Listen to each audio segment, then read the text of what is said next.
What is going on, y'all? We are here reacting to 4 disturbing true horror stories. Um, Honestly, I have no idea what to freaking expect out of this. It's a animated video, meaning my bad. Oh shoot, I just exposed the hairline. Holy freak.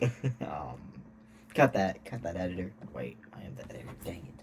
I'm not cutting that. I don't want to. Anyways, um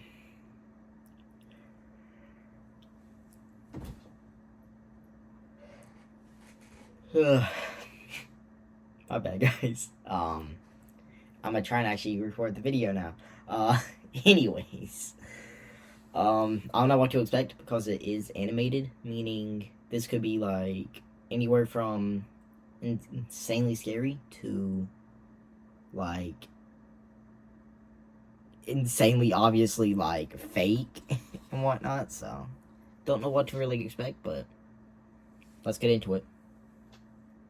I'm not punching my space bar. I've done that enough and kind of broken it already. My story Just takes literally place slammed 19 it. years ago. I'm Anyways, female and I was 16 at the time.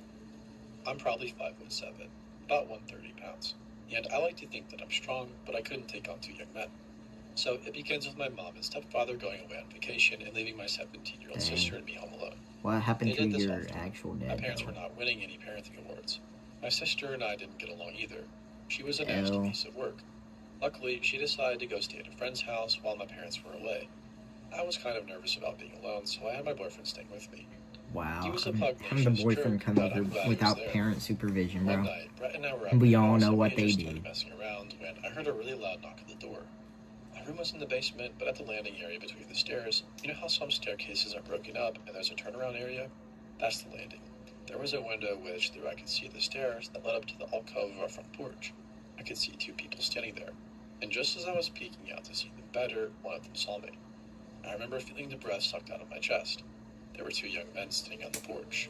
It was almost midnight and I had no idea who the heck they were. The guy that saw me let his friend know, and they both looked in the window and asked me to come to the door. My boyfriend had gone upstairs to open the door, and I remember freaking out because I had told him not to. He was one of those guys that thought he was Mr. Tough Guy and believed he could fight anybody. He was telling the guys to leave just as I joined him at the door. They saw me and called me by name, and asked for me to let them in. Brett told him to screw off. One guy, I think, said his name was Wes or Les, something like that, said, "Come outside, just want to talk to you," to my boyfriend. I said, "No thanks, we're going to bed," and shut the door. I was really confused and getting very scared. They stood on my doorstep for a few minutes, then started knocking again. Wes, or Les, explained to me through the door that he was my sister's friend and that she had told him I was alone at the time and that they should come by. I knew my sister and I believed them. That did not, however, make me stupid. I told them to leave. They started kicking the door. I was shaking and I seriously feared that it would not hold up. I was so scared that I ran to my kitchen to call the police. I was assured that they would be there very soon and told them to lock the doors and stay on the phone. Meanwhile, Brett was still yelling at them, which only served to piss these guys off more. I asked him to shut up, but he wouldn't listen. I was locking all the doors and windows upstairs while Brett went down to check the doors. Down in the basement, there was a huge mudroom area, and it had a thick wooden door made of 2x4 planks, kind of like a barn door. The door had a big wood block on it, some spring-loaded. This is giving off kind of like sauna vibes. I feel like I just like tripping because like I swear I've seen like a I swear I've seen something like this and it was like a sauna. May honestly be thinking freaking Stranger Things right now.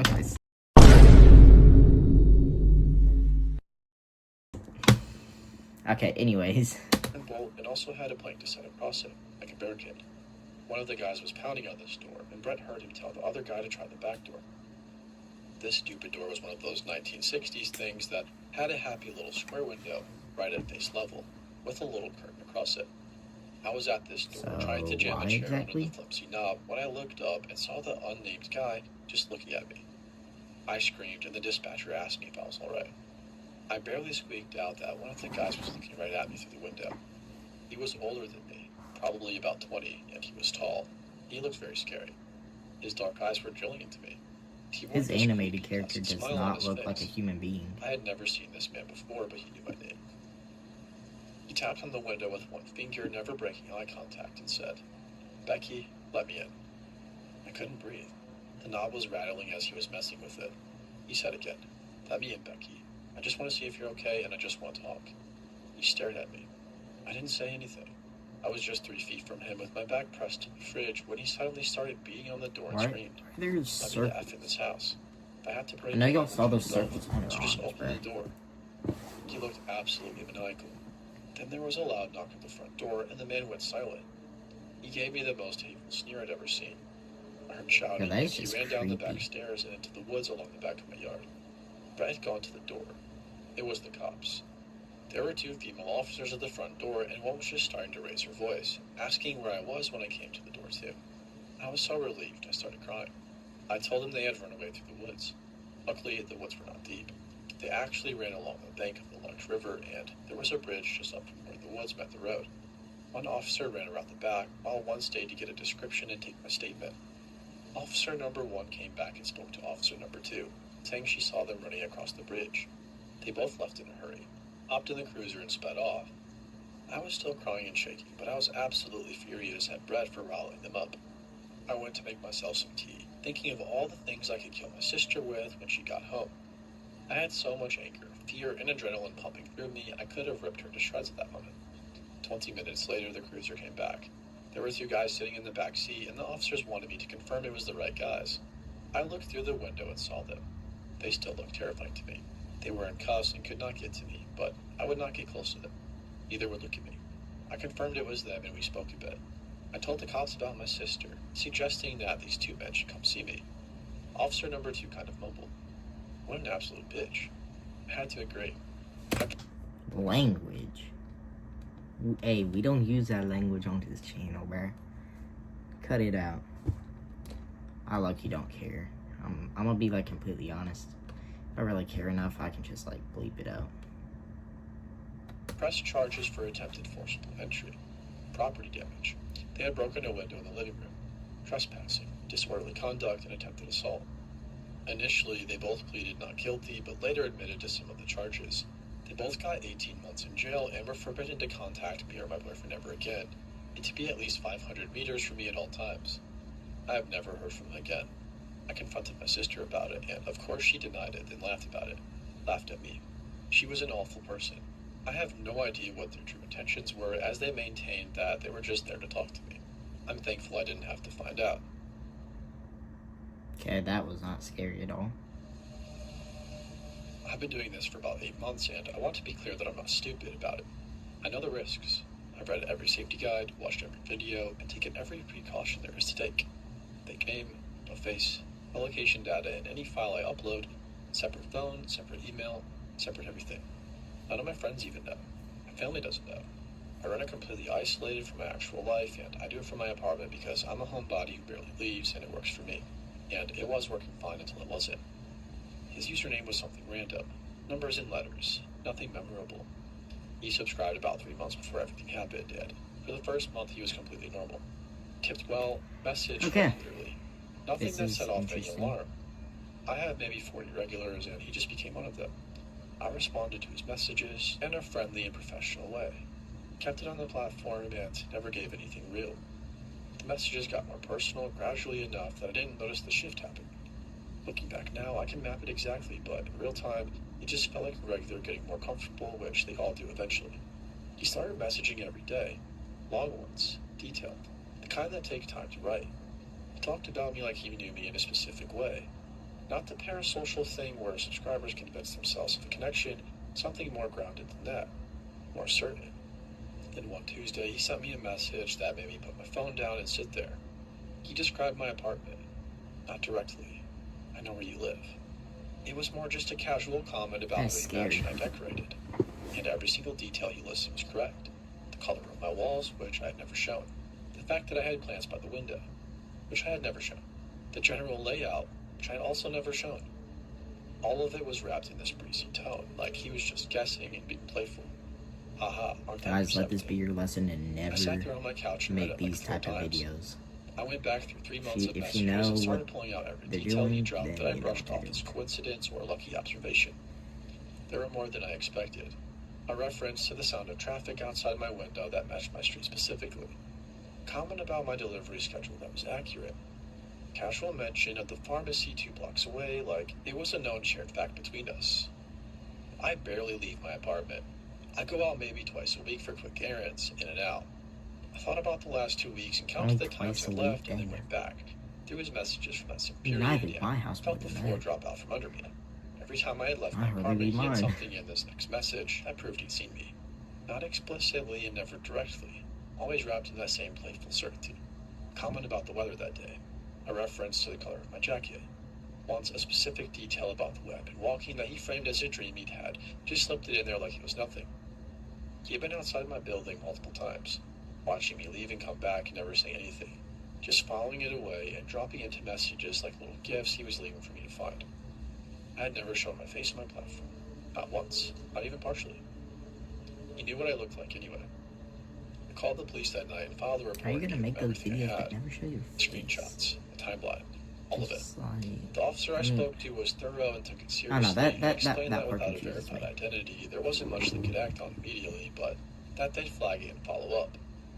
The account was under a fake name with an untraceable payment method. I stopped posting that same night and went completely dark. I didn't log in, Why didn't not? check messages, just shut it all down and told myself distance and silence would handle it. That he'd move on. Then without new content and without responses, he'd lose interest and disappear. For 3 weeks, nothing happened, and I started to breathe again. It was a Wednesday night, maybe 11, and I was on my couch watching something when I heard footsteps stop outside my door. People stop outside doors in apartment buildings all the time. It's normal. I looked up from my show and listened and didn't hear anything else and went back to watching. Then came the knock. 3 knocks. Not hard. Almost gentle, actually. The kind you do if you were trying to not disturb neighbors. I muted my show and sat there. I wasn't expecting anybody. I never have people over. Nobody comes to my door at 11 on a Wednesday. I went to the people. The man in the hallway is average height and plain looking. Somewhere in He his looks late 20s or creepy, early bro. 30s, I guess. I didn't recognize him at all. He was following out the door, with that slight performative quality of someone who was aware of being observed. He was holding something against his chest, but I couldn't make out what it was from the peephole angle. I didn't say anything. I just stood there looking at him, and he stood there smiling at the door. Then he leaned in close to the door and said my name. My real name, not my platform name. My actual full name in a conversational tone, like we were old friends and he was just stopping by. He said he wasn't going to be long, that he just wanted to meet me properly, and that he felt like we already knew each other so well and it seemed so silly to keep pretending otherwise. His voice was completely calm and pleasant the whole time. No aggression in it, which somehow made it worse than aggression would have been. Then he laughed a little and said he just wanted to play. I was already calling the police with my other hand. The dispatcher answered, and I whispered the situation, and she told me to stay on the line and stay away from the door and that somebody was coming. I stood in the middle of my living room with the phone to my ear and watched the shadow of his feet in the gap under the door. He kept talking through the door the whole time, casual and unhurried, like he had nowhere to be. He referenced specific messages he'd sent me, things he said that he'd apparently been proud of, reciting them back like favorite lines. He talked about the times he'd seen me outside like they were fond memories. The pharmacy, the walk I'd taken around the block on a Sunday evening 2 weeks ago, and at the time I'd stood in my doorway to grab a delivery, and he had been in the stairwell and I hadn't seen him. He'd been in my stairwell. He said my name one more time, softer, and then said he just wished I'd written back. Then the shadow under the door moved, and his footsteps went down the hallway, and I heard the stairwell door open and close. Police arrived about a few minutes later, and they swept the building and the surrounding block and found no one. The stairwell door at the ground level had been propped open with a small rock, done very carefully. Building security footage showed a figure in a hood entering through that door approximately 40 minutes before he knocked on mine. He'd been in the building for 40 minutes before He he looks knocked. even creepier there. Standing somewhere in that building in the dark for 40 minutes before he decided it was time. The case is open. They haven't found him. I moved out the following week, and I'm staying with my cousin right now while I figure out my next step. I think about him standing in the stairwell the day I grabbed my delivery from the doorway. How close was he? How I stood there for maybe 30 seconds in my doorway looking at my phone, yet he was right there in the dark and I had no clue. I just wanted to play, he said. I hear that in my head a lot still. I don't think I'm going to stop hearing it for a while. Okay. That one was creepier than the first. So my parents got a dog. I want to lead with that because it's important context for why I ended up in this situation. They've been Okay. talking about getting one for years. Empty nest stuff, and they finally did it 2 months ago. A 2-year-old rescue named Hank. Some kind of lab mix. A big dopey thing that my mom is completely obsessed with. Which is awesome. Hank seems like a good dog, but the problem is they don't fully trust him alone overnight yet because he's still adjusting and apparently ate an entire couch cushion his second week there. Yikes. So when they booked a long weekend trip upstate to visit my aunt, they asked me to come stay at the house and watch him. I'm 20, home from school for the summer, with no real reason to say no. Free food, a familiar bed, easy enough, I said. That was my first mistake, probably. I got to my parents' place Friday evening. Probably. They left around 6, I think, and for the first couple of hours, everything was completely fine. Hank was happy to see me, and we watched TV. I made food, and he sat with me by my feet the whole time, which my mom warned me he does. Normal dog stuff. I went to bed around midnight with Hank at the foot of the bed and fell asleep fast. I woke up at some point in the night to Hank growling. Not barking, but growling. Low and continuous. The kind of sound that's more vibration than noise. I sat up and he was standing at the bedroom door facing the hallway, completely rigid, every muscle in him locked up. I'd known this dog for 2 months and heard him make approximately 0 serious sounds. He was the least intimidating animal I'd ever encountered. Seeing him like that in the dark was genuinely startling. I listened. The house was quiet. I told him to relax and he didn't. He just kept that low growl going with his eyes fixed on the hallway. I got up and checked the house. Every room, every door, and every window. Everything locked and nothing out of place. I even checked the basement, which I hate doing at any hours at night, but I did it. And nothing. I went back to bed. Hank eventually settled in, I fell back asleep. In the morning, I'd mostly forgotten about it. Saturday was fine. Took Hank for a long walk, did nothing, ate my parents' food again, and completely relaxed. Hey, free I went food, to bed bro. earlier, maybe at 11 or so, tired from the walk. I woke up at 2 a.m. to Hank gone from the bed. I could hear him somewhere in the house. That same low growl went. I got up and followed it. He was in the kitchen standing in front of the basement door, in the same posture as the night before, with the same locked up stillness. I stood. He's in front of the basement. Like, if that's not scary enough, I don't know what is. This is why I don't like basements. Sadly, I have one, but I hardly ever go in it. There in the dark kitchen and my socks looking at him. I felt something I hadn't felt the night before, which was that the dog was not going to move from the door. I stood there for a long moment, then I heard something on the other side of it. Just a single soft sound, something shifting, like weight redistributing on the wooden basement stairs. One quiet creak and then nothing. I grabbed the knife on the counter, took out the biggest one, and called 911 from the kitchen while Hank stood guard at the door. I whispered the address and told him I thought somebody was in the basement, and the dispatcher told me to stay on the line and stay away from the basement door, which I was obviously happy to do. 2 officers got there in 4 minutes, and I let them in the front, and one of them took Hank by the collar while the other opened the basement door with his hand on his holster. They found him on the stairs. A man, probably mid-40s, sitting on the 4th step from the bottom in the dark, like he'd been there for a while. Not armed or aggressive, but just sitting there. He looked exhausted more than anything. When the officer asked him what he was doing, he said he used to live here. Saying it like that explained everything. He said he just needed somewhere to sleep, and he knew the back basement window latch had always been broken and figured nobody would notice. The broken window latch my parents have apparently had for years and never fixed. The officer looked at me and I looked at the officer. They ran his name.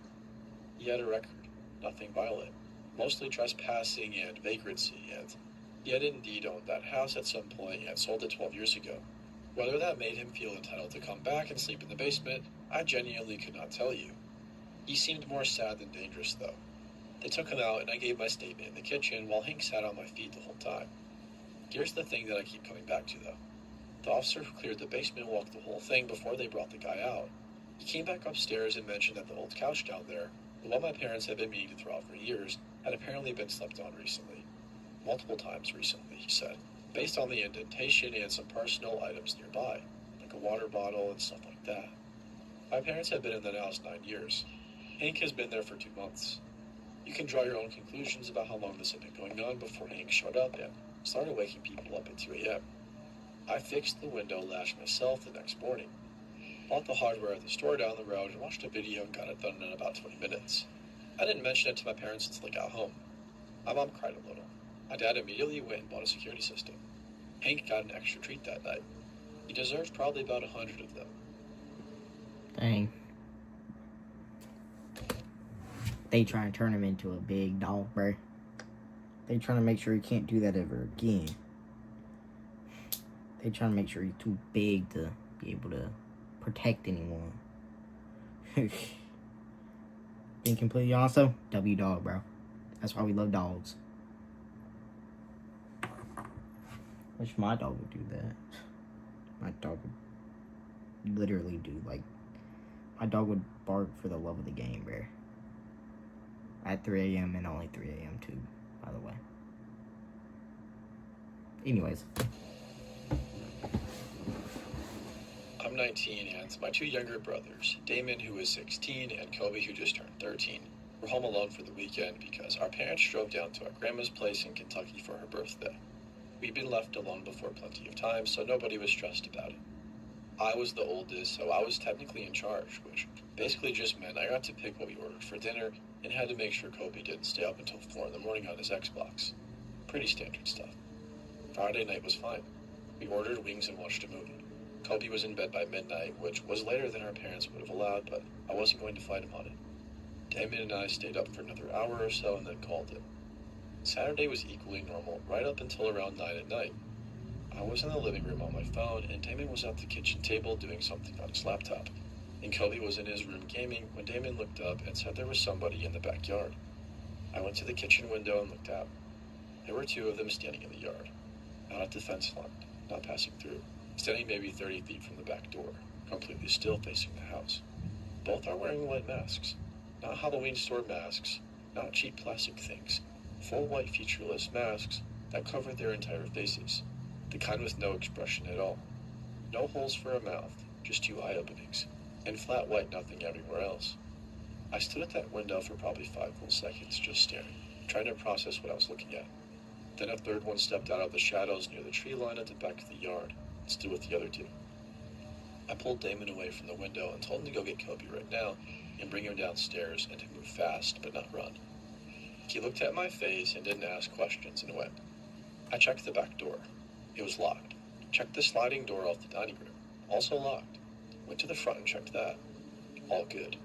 All the downstairs windows I could reach, I checked one by one while Damon got Kobe and brought him down. Kobe came into the living room, still holding his controller, and started to ask what was happening. And I cut him off and told him to sit on the couch and to stay away from the windows. I looked out the front window. One of them was now standing in the front yard. I hadn't heard a gate open or close. Also hadn't heard footsteps around the side of the house. One of the 3 from the back was just in the front yard now. Same posture. Facing the house with that flat white face tilted slightly upward toward the window I was looking through. I stepped back and called my dad, who went straight to voicemail. I called my mom and same. I left a message that was probably not very coherent and then called the cops and actually got through. The dispatcher asked me if anyone had tried to enter the house and I said, not yet. And she said to stay inside and away from windows, and that officers were being sent. Kobe was asking questions nonstop, and Damon was trying to keep him quiet. I was moving from window to window, trying to check where they were without getting close enough to be seen. 2 were still in the backyard, 1 in the front. That was 3 counted for. Then something knocked on the front door. 4 slow knocks with a pause between each one. Kind of even sounding, impatient. Like whoever was doing it had all night and knew it. Kobe grabbed my arm. I told him quietly that we were not going to answer it and that the police were coming. More knocks. Then nothing for a while. I checked the front window again from an angle where I couldn't be seen straight on. The one who had been in the front yard was gone. I did not find that reassuring one bit. Was there not like a gate there? Like just a few minutes ago, even? I went back to checking every window I could without getting close. The 2 in the backyard had moved closer to the house, maybe 20 feet or so. Still not moving toward the door, but closer than before. Just standing there in the dark with those white masks, picking up a little bit of the light coming from the kitchen.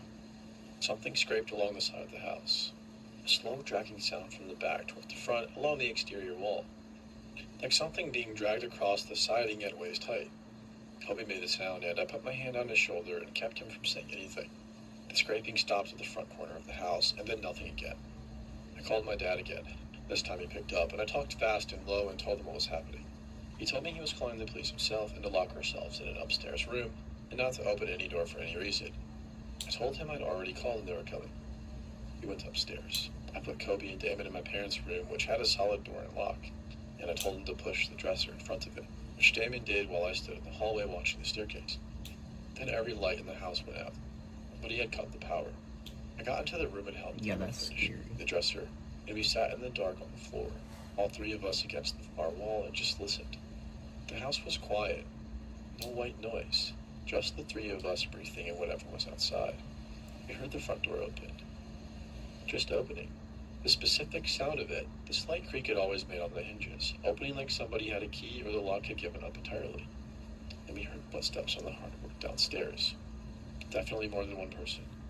Kobe was shaking my arm, because he was shaking so hard. And I held on to him and kept my mouth next to his ear and told him in the quietest voice I've ever used that the police were almost here, and to stay completely quiet no matter Were what. they though? The footsteps moved through the downstairs, into the kitchen, back through the living room, stopping at the bottom of the stairs. One set of footsteps started coming up. I could hear them on each step. That same slow pace, not rushing, just climbing, reaching the top, moving down the hall. They stopped outside the bedroom door. Not for a long time. Then the handle moved, hit the lock, and released. Then a soft knock. I had 911 still open on my phone, and I typed in the notes app and held it up for Damon to see. They were inside, upstairs hallway. He nodded. The person on the other side of the door stood there for quite a while. I could see the shadow of their feet in the gap under the door, just standing there. Not speaking and not trying the handle, just standing there on the other side of the dresser and the locked door and whatever distance was left between us. The red and blue light started coming through the bedroom window from outside. The feet in the gap under the door disappeared, passed back down the hall, down the stairs, and then the sounds of the front door. I waited until I heard officers announcing themselves downstairs before I moved the dresser. They found the front door wide open. The power had been cut at the breaker box in the side of the house, accessed from outside. They searched the yard and the surrounding streets but found nothing at all. No masks and no people. Nothing left behind. We stayed at a neighbor's house that night while officers finished going through the property. My parents drove back from Kentucky and got there around 4 in the morning. Nobody was ever identified. Nobody ever figured out who they were or why they picked our house or what they really wanted. The officers said it was likely a group of teenagers pulling an elaborate prank, and I've tried to believe that because it's the most comfortable If that's just like a prank, like that is one of the I don't know how to word it. Like that cannot just be blown off as a prank. Like that is just like full on like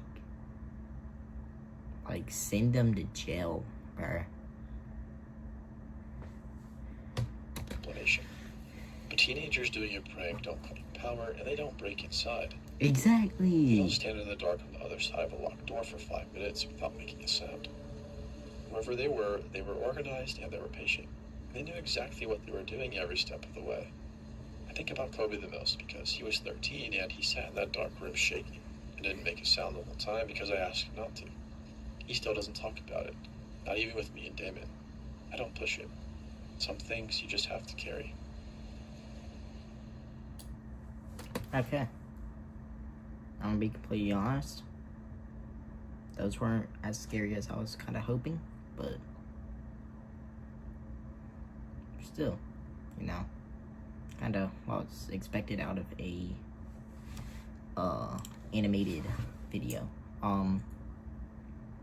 Anyways, so yeah, those are 4 disturbing true horror stories. I don't know that you can really call those like horror. Well, no, you can. They weren't what I was looking for. What I was looking for is more like haunted stuff instead of horror, but you know, it's still whatever. Anyways, I hope y'all enjoyed the video. Gonna go record another one after this. Also recorded one last night at like 3 a.m. and have not uploaded it. Or edited it or anything.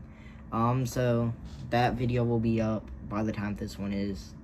Then I'm gonna have like this one up and another one will be posted later.